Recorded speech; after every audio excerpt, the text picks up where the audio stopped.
आप सभी का स्वागत है हमारे YouTube के क्रैक्स माइंड चैनल पर। आज का टॉपिक बहुत ही महत्वपूर्ण होने वाला है। आज हम CDP के ऐसे क्वेश्चन करेंगे जो आपके एग्जाम में सीधे सीधे आ सकते हैं, इसलिए वीडियो को शुरू से लेकर अंत तक जरूर देखें। चलिए देर न करते हुए वीडियो शुरू करते हैं। पहला क्वेश्चन है, राष्ट्रीय शिक्षा नीति 2020 के अनुसार वर्तमान 10+2 स्कूली संरचना को किस नई संरचना द्वारा प्रतिस्थापित किया गया है? 5, 3, 3, 4। इसका राइट आंसर है ऑप्शन नंबर सी, 5 धन 3 धन 3 धन 4। डिटेल्स दिया गया है, यहाँ पर पढ़ लीजिएगा। नेक्स्ट क्वेश्चन, जीन पियाजे के अनुसार संज्ञानात्मक विकास के सिद्धांत के अनुसार वस्तु स्थायित्व किस अवस्था में विकसित होता है? इसका राइट आंसर है ऑप्शन नंबर डी, संवेदी पेशीय अवस्था में होता है। जब शिशु समझता है कि कोई वस्तु उसकी आँखों से ओझल होने पर भी अस्तित्व में बनी रहती है, इसे वस्तु स्थायित्व कहते हैं। ये 0 से 2 वर्ष तक के बच्चों में होता है। नेक्स्ट, शिक्षा का अधिकार अधिनियम 2009 के अनुसार प्राथमिक स्तर पर शिक्षक छात्र अनुपात क्या होना चाहिए? इसका राइट आंसर है ऑप्शन नंबर डी, 1:30 होना चाहिए। 30 बच्चों पर एक शिक्षक होना अनिवार्य है। आर्डिनी अधिनियम 2009 के तहत प्राथमिक स्तर कक्षा 1 से 5वीं पर शिक्षक छात्र अनुपात 1 शिक्षक पर 30 छात्र छात्राएं होना अनिवार्य है। नेक्स्ट, लेव वाइगोत्स्की के अनुसार बच्चे के विकास में समीपस्थ विकास का क्षेत्र क्या दर्शाता है? इसका राइट आंसर है ऑप्शन नंबर सी, स्वतंत्र कार्य और सहायता के बीच अंतर। यह वह क्षेत्र है जहां बच्चा स्वयं तो कार्य नहीं कर सकता, लेकिन किसी की सहायता से कर सकता है। यहाँ पर दिखाया गया है बच्चा को सीढ़ी चढ़ाते हुए। नेक्स्ट,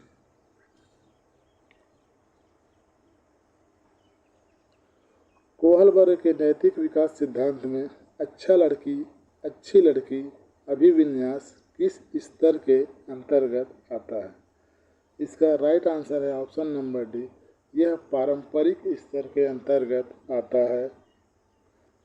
कोहलबर्ग के 3 सिद्धांत यहाँ दिए गए हैं और उनके 6 चरण भी दिए गए हैं। स्क्रीनशॉट ले लीजिएगा। नेक्स्ट क्वेश्चन,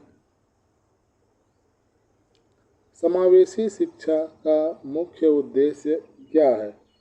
समावेशी शिक्षा का मुख्य उद्देश्य है सभी बच्चों को एक साथ पढ़ाना।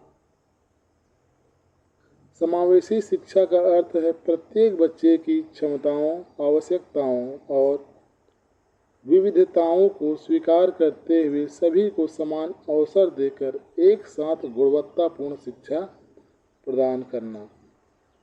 नेक्स्ट,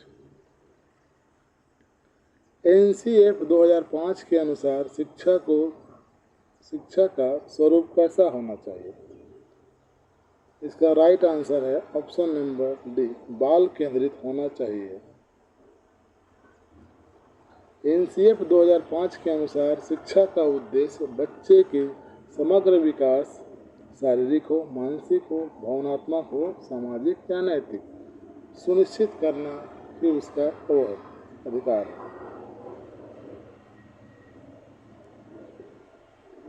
डिस्लेक्सिया किस प्रकार की अक्षमता से संबंधित है?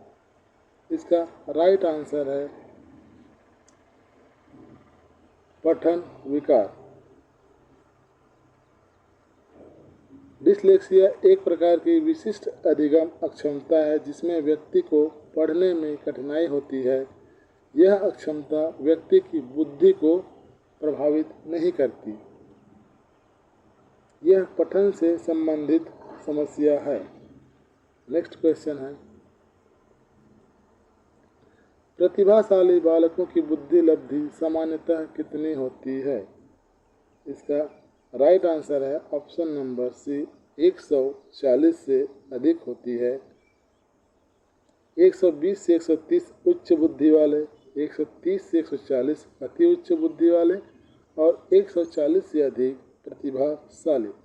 ये बच्चे जिनकी बुद्धि लब्धि औसत से काफ़ी अधिक होती है तथा जो किसी एक या अधिक क्षेत्रों में असाधारण क्षमता दिखाते हैं, उन्हें प्रतिभाशाली कहा जाता है। नेक्स्ट, RTE 2009 के तहत एक शिक्षक के लिए प्रति सप्ताह न्यूनतम कितने कार्य घंटे अनिवार्य हैं? इसका राइट आंसर है ऑप्शन नंबर बी, 35 घंटे। RTE अधिनियम 2009 के अनुसार प्रत्येक शिक्षक के लिए प्रति सप्ताह न्यूनतम 35 घंटे के कार्य समय का प्रावधान किया गया है, जिसमें शामिल है पाठ पढ़ाना, पाठ्य तैयारी, प्रतिबिंब और मूल्यांकन, अन्य शैक्षिक कार्य। नेक्स्ट है, सीखने के प्रयास एवं त्रुटि सिद्धांत के प्रतिपादक कौन है? इसका राइट आंसर है option number D, Edward Thorndike. इस सिद्धांत के अनुसार सीखने की प्रक्रिया में जीव कई बार प्रयास करता है और गलतियों से सीखकर सही प्रतिक्रिया तक पहुंचता है। एडवर्ड थॉर्नडाइक अमेरिकी मनोवैज्ञानिक, उन्होंने कनेक्शनिज्म सिद्धांत दिया। उन्होंने पजल बॉक्स प्रयोग के द्वारा इस सिद्धांत को प्रतिपादित किया। नेक्स्ट क्वेश्चन है, NEP 2020 के अनुसार कक्षा 5 तक के बच्चों को किस भाषा में शिक्षा देना प्राथमिकता दी गई? इसका राइट आंसर है मातृभाषा स्थानीय भाषा में शिक्षा देना प्राथमिकता की गई। मातृभाषा स्थानीय भाषा में सीखने का अवसर देना चाहिए, विशेषकर कक्षा 5 तक। इससे बच्चों की समझ, सोचने की क्षमता और सीखने की नींव मजबूत होती है। अच्छी समझ और सीखना, सोचने और समझने की क्षमता, शैक्षिक आधार मजबूत होता है और आत्मविश्वास बढ़ता है। नेक्स्ट, किस मनोवैज्ञानिक ने बहुबुद्धि सिद्धांत प्रस्तुत किया था? इसका राइट आंसर है option number D, Howard Gardner. यह सिद्धांत हावर्ड गार्डनर द्वारा प्रस्तुत किया गया, जिसके अनुसार प्रत्येक व्यक्ति में विभिन्न प्रकार की बुद्धियां होती हैं और सभी लोग अलग अलग क्षेत्रों में प्रतिभाशाली होते हैं। बहुबुद्धि के 8 प्रकार दिए गए हैं जो हावर्ड गार्डनर ने दिया था।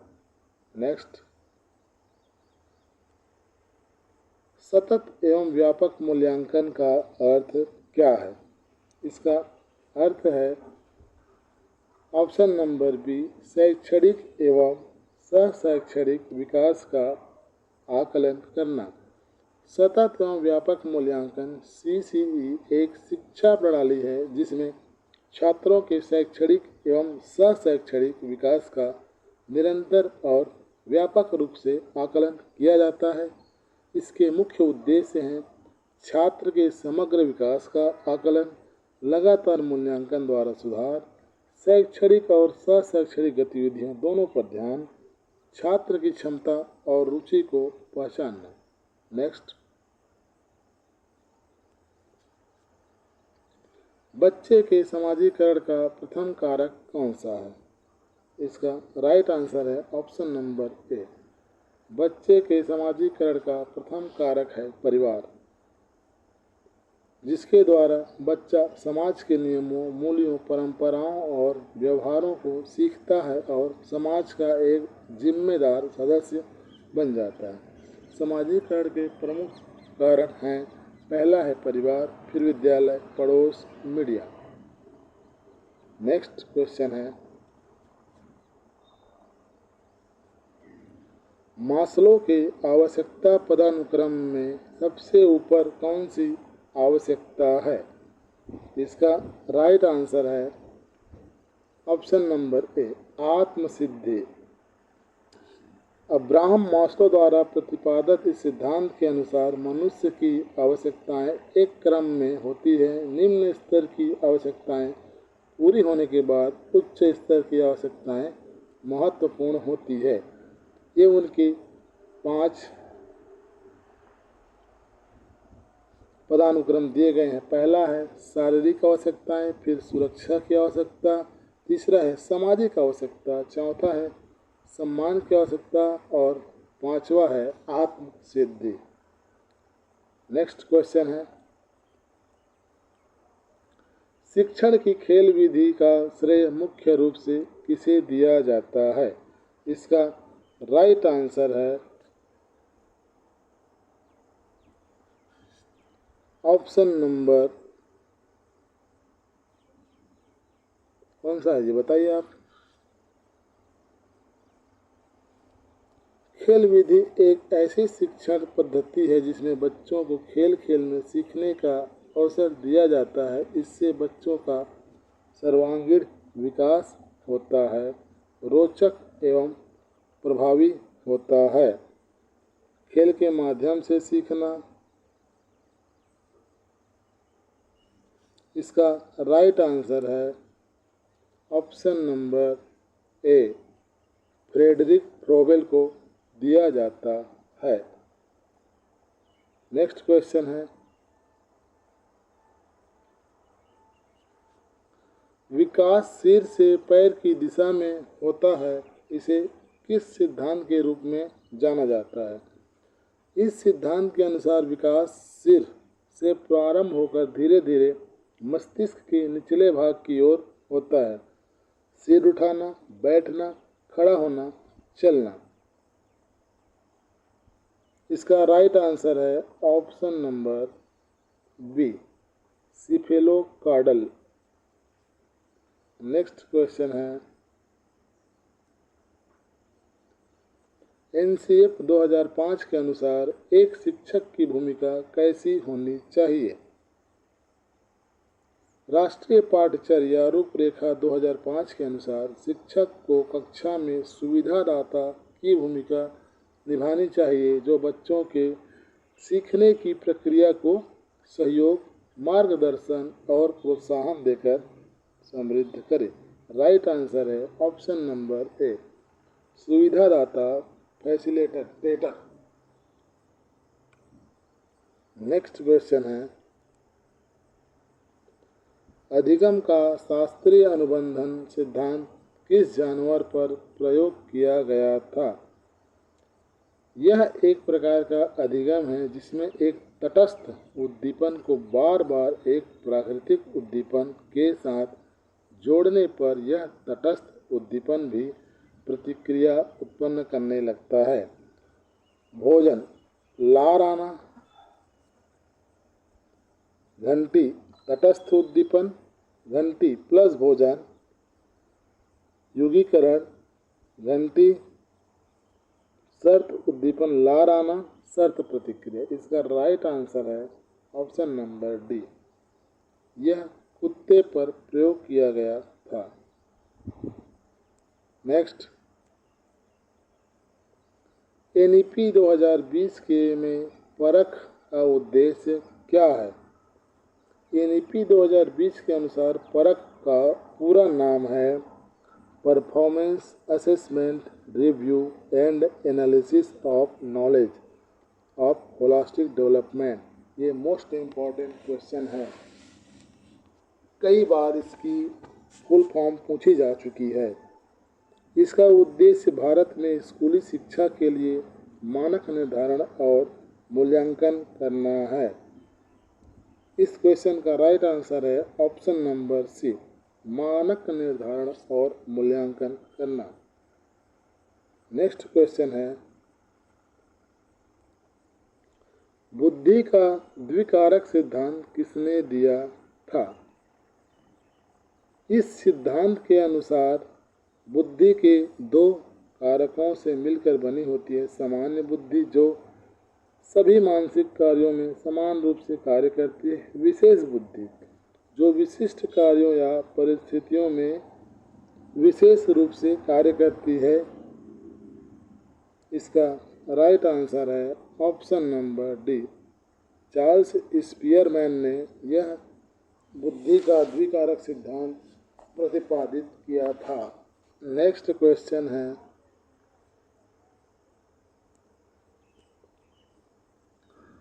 सृजनात्मकता का संबंध मुख्य रूप से किस प्रकार के चिंतन से है? सृजनात्मकता का संबंध मुख्य रूप से अपसारी चिंतन से होता है।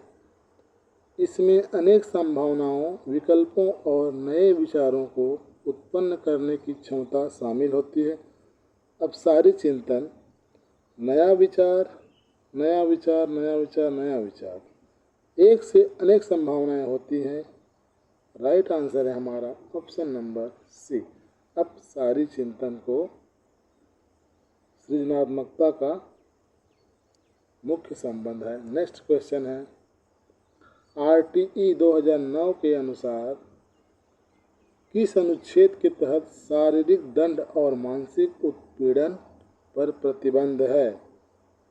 शिक्षा का अधिकार अधिनियम 2009 की धारा 17(1) के अनुसार कोई भी विद्यालय, शिक्षक या अन्य कर्मचारी किसी बच्चे को शारीरिक दंड या मानसिक उत्पीड़न नहीं देगा। इसका राइट आंसर है ऑप्शन नंबर डी, धारा 17(1). नेक्स्ट क्वेश्चन है,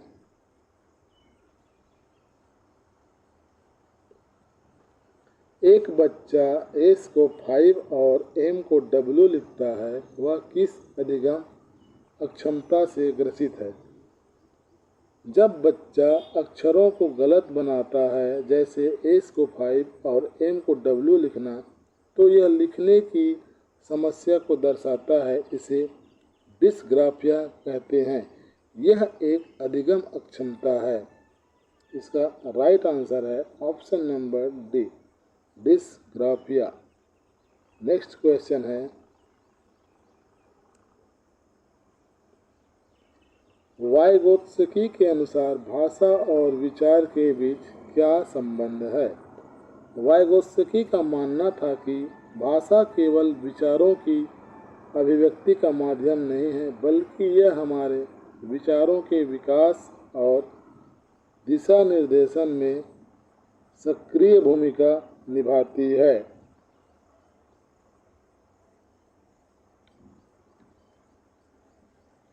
विचार, भाषा, विकसित और निर्देशित विचार। इसका राइट आंसर है ऑप्शन नंबर सी, भाषा विचार को निर्देशित करती है। नेक्स्ट क्वेश्चन है, शिक्षण की आगमन विधि क्या है? ये बहुत ही महत्वपूर्ण क्वेश्चन है। आगमन विधि में शिक्षक पहले कुछ विशिष्ट उदाहरण देता है, फिर उनसे निष्कर्ष निकालते हुए सामान्य नियम या सिद्धांत तक पहुंचता है। कई विशेष उदाहरण, तुलना और विशेषण सामान्य नियम या सिद्धांत का प्राप्ति। इसका राइट आंसर है ऑप्शन नंबर सी, नियम से उदाहरण की ओर, या फिर अमूर्त से मूर्त की ओर। ये आपका होमवर्क है, इसे कमेंट करके जरूर बताइएगा इस आंसर को। नेक्स्ट, एरिक एरिक्सन के मनोसामाजिक विकास सिद्धांत में किशोरावस्था का चरण कौन सा है? एरिक एरिक्सन के मनोसामाजिक विकास सिद्धांत के अनुसार किशोरावस्था लगभग 12 से 18 वर्ष का चरण है। पहचान बनाम भूमिका ग्रहण भ्रम। इसका राइट आंसर है ऑप्शन नंबर बी, पहचान बनाम भूमिका है। नेक्स्ट क्वेश्चन है,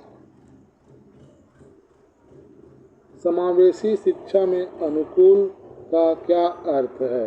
इसका राइट आंसर है ऑप्शन नंबर डी, छात्र की जरूरत के अनुसार शिक्षण में बदलाव करना। नेक्स्ट क्वेश्चन है,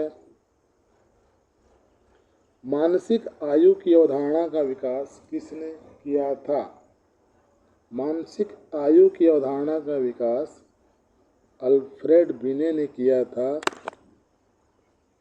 उन्होंने बच्चों की बौद्धिक क्षमताओं को मापने के लिए बिने स्केल का निर्माण किया था।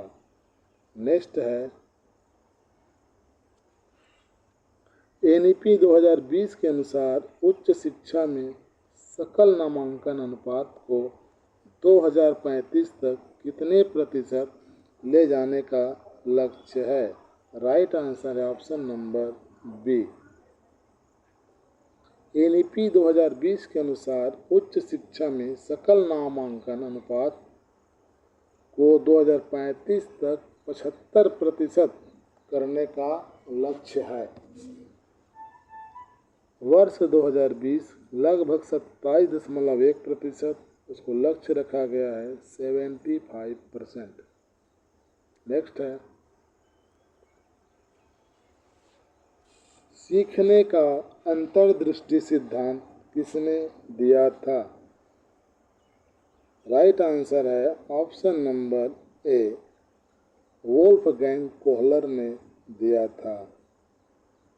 उन्होंने अपने प्रसिद्ध प्रयोग चिंपांजी पर किए जिसमें अंतर्दृष्टि द्वारा सीखना प्रदर्शित हुआ।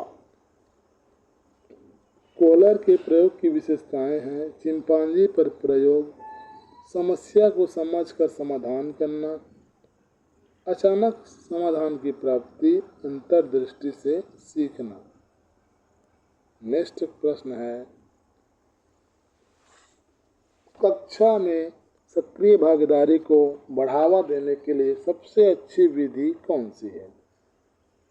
इसका राइट आंसर है ऑप्शन नंबर ए, परियोजना विधि। ये आपका मोस्ट इम्पॉर्टेंट प्रश्न है, ये हर टीचिंग एग्जाम में पूछा जा चुका है। परियोजना विधि में बच्चे किसी विषय पर स्वयं खोज, चर्चा, योजना, कार्य और प्रस्तुति करते हैं जिससे उनकी सक्रिय भागीदारी, सहयोग, रचनात्मकता और समस्या समाधान क्षमता का विकास होता है। यह छात्र केंद्रित अधिगम है, योजना और कार्य निष्पादन, समस्या समाधान और विचार विमर्श। नेक्स्ट है, संवेगात्मक बुद्धि शब्द को लोकप्रिय बनाने का श्रेय किसे जाता है? राइट आंसर है option number C, Daniel Goleman को संवेगात्मक बुद्धि शब्द को लोकप्रिय बनाने का श्रेय जाता है। उनकी पुस्तक 1995 में आई, इमोशनल इंटेलिजेंस, पुस्तक का नाम है इमोशनल इंटेलिजेंस, 1995 में आई, में इस विषय का विश्व भर में प्रसिद्ध किया गया। नेक्स्ट, विकास की गति एक व्यक्ति से दूसरे व्यक्ति में भिन्न होता है, लेकिन यह किस प्रकार के क्रम का पालन करती है? इसका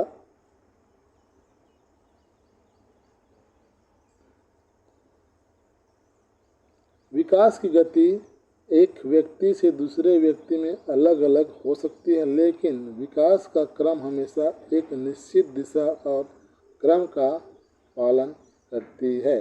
इसका राइट आंसर है ऑप्शन नंबर डी, अनुक्रमिक और व्यवस्थित। विकास अनुक्रमिक होता है, विकास व्यवस्थित होती है, विकास निरंतर होता है, विकास में व्यक्ति में गति का अंतर होता है। नेक्स्ट है, पियाजे के अनुसार संरक्षण का विचार बच्चा किस अवस्था में प्राप्त करता है? राइट आंसर है ऑप्शन नंबर बी, मूर्त संक्रियात्मक अवस्था। पियाजे के अनुसार संरक्षण का विचार बच्चा मूर्त संक्रियात्मक अवस्था 7 साल से 11 वर्ष में प्राप्त करता है। इस अवस्था में बच्चा यह समझने लगता है कि पदार्थ की मात्रा आकार बदलने पर भी समान रहती है। नेक्स्ट प्रश्न है, अल्बर्ट बंडुरा का सामाजिक अधिगम सिद्धांत किस पर बल देता है? इसका राइट आंसर है ऑप्शन नंबर बी, अवलोकन और अनुकरण पर बल देता है। इसके अनुसार बच्चे दूसरों को देखकर सीखते हैं और उनके व्यवहार की नकल अनुकरण करते हैं। ध्यान देना, अवलोकन करना, अनुकरण करना, प्रेरणा प्रबलन। नेक्स्ट क्वेश्चन है, विशेष आवश्यकता वाले बच्चों के लिए किस प्रकार के वातावरण की सिफारिश की जाती है? इसका राइट आंसर है ऑप्शन नंबर ए, न्यूनतम प्रतिबंधात्मक वातावरण। समावेशी शिक्षा के सिद्धांत के अनुसार CWSN को उनकी आवश्यकताओं के अनुसार न्यूनतम प्रतिबंधात्मक वातावरण में शिक्षा दी जानी चाहिए, यानी उन्हें सामान्य स्कूल और कक्षा में उनके संबंधियों साथियों के साथ अधिकतम भागीदारी की अवसर मिले। केवल आवश्यकता अनुसार ही विशेष सहायता प्रदान की जाए। नेक्स्ट क्वेश्चन है, ब्लूम के वर्गीकरण में संज्ञानात्मक डोमेन का उच्चतम स्तर क्या है? इसका राइट आंसर है ऑप्शन नंबर डी। इस क्वेश्चन को स्क्रीनशॉट ले लीजिएगा और ध्यान से पढ़िएगा। नेक्स्ट क्वेश्चन है, NCF 2005 के अनुसार त्रिभाषा सूत्र में पहली भाषा कौन सी होनी चाहिए? इसका राइट आंसर है ऑप्शन नंबर डी, मातृभाषा और स्थानीय भाषा होनी चाहिए। नेक्स्ट क्वेश्चन है,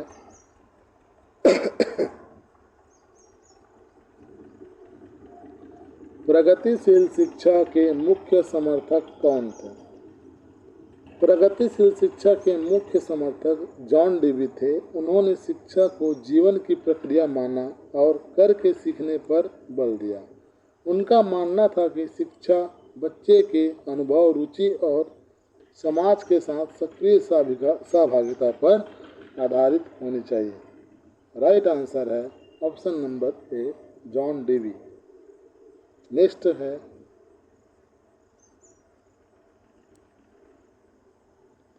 सीखने के लिए आकलन किस प्रकार का मूल्यांकन है? ए, रचनात्मक मूल्यांकन। यह शिक्षण अधिगम प्रक्रिया के दौरान होता है। यही हमारा राइट आंसर है। इस क्वेश्चन का भी स्क्रीनशॉट लेकर इसको ध्यान से पढ़िएगा। ये सभी एक एक नंबर के आपके प्रश्न हैं। नेक्स्ट, NEP 2020 के अनुसार शिक्षकों के व्यावसायिक विकास के लिए प्रति वर्ष कितने घंटे निर्धारित हैं? निरंतर व्यावसायिक विकास अनिवार्य किया गया है। NEP 2020 में कहा गया है कि प्रत्येक शिक्षक को प्रति वर्ष कम से कम 50 घंटे का CPD करना होगा। इसका राइट आंसर है ऑप्शन नंबर डी, 50 घंटे। हमारा अगला प्रश्न है, RTE 2009 के अनुसार यदि किसी स्कूल में 121 से 150 के बीच बच्चे हैं तो कितने शिक्षक होने चाहिए? हमारा राइट आंसर है ऑप्शन नंबर सी, 5 शिक्षक होने चाहिए 121 से 150 बच्चों पर। नेक्स्ट प्रश्न है, संज्ञानात्मक विकास के क्षेत्र में मचान शब्द का क्या अर्थ है? संज्ञानात्मक विकास के क्षेत्र में मचान शब्द लेव वाइगोत्स्की द्वारा दिया गया है। इसका अर्थ है सीखने में दी जाने वाली अस्थायी सहायता जो धीरे धीरे कम कर दी जाती है। इसका राइट आंसर है option number C. Next question है, करके सीखना किस शैक्षणिक विचारधारा का मूल मंत्र है?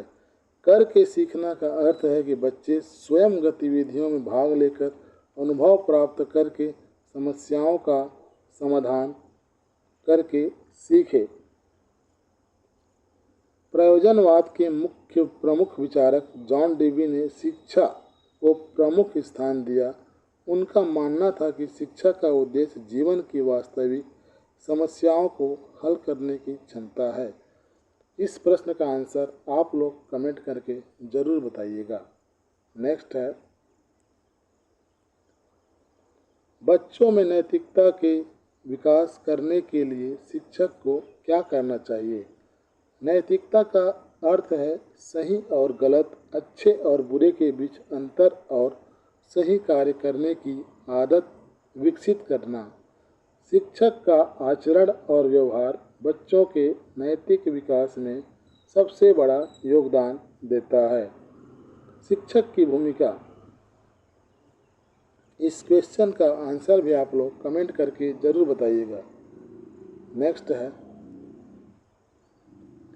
पियाजे के अनुसार किस अवस्था में बच्चा अमूर्त तर्क विकसित कर लेता है? पियाजे के अनुसार बच्चे का संज्ञानात्मक विकास 4 प्रमुख अवस्थाओं से होकर गुजरता है। अमूर्त तर्क की क्षमता चौथी अवस्था में विकसित होती है, जहां बच्चा परिकल्पनाएं बनाता है और तार्किक रूप से विचार करता है। ये इसके ऑप्शंस दिए गए हैं। मैं चाहता हूं आप लोग इसका भी आंसर कमेंट करके ज़रूर बताइएगा। नेक्स्ट,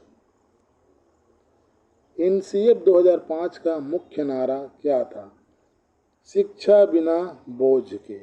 ये एनसीएफ 2005 का मुख्य नारा था, शिक्षा बिना बोझ के। अगर ये वीडियो आप सभी को पसंद आई होगी तो हमारे चैनल क्रैक्स माइंड को सब्सक्राइब ज़रूर कीजिएगा और वीडियो को लाइक करना ना भूलिएगा। इसका नेक्स्ट पार्ट बहुत जल्द ही अपलोड किया जाएगा, वह भी 50 प्रमुख प्रश्नों के साथ आएगा जो आपके सीधे एग्ज़ाम में आने वाले हैं। चलिए, धन्यवाद।